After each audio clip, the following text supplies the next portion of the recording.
نيرون نيرون شرف نيرون دوت جد وستر بون.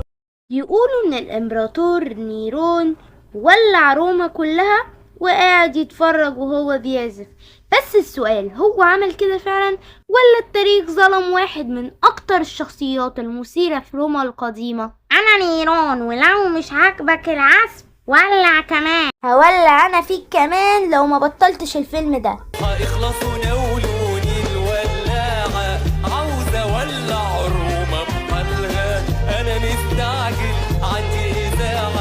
نيرون كان امبراطور روماني، حكم من سنة 54 لحد 68 ميلادي.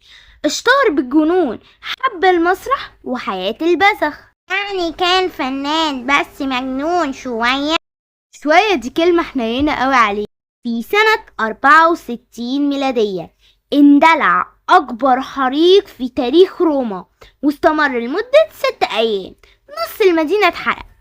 حد شاف طفاية ولا نرمي مية من عند الجيران؟ الناس وقتها قالوا أكيد نيرون هو اللي ولعها.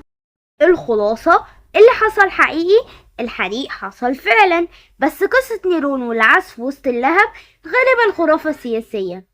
أنا اتعلمت الدرس، أي نار تحصل أول حاجة أعملها أهرب. يا بطل الهروب، استنوا الحلقة الجاية معايا. أنا دوكا وستيك مان من قلب النيران والأساطير.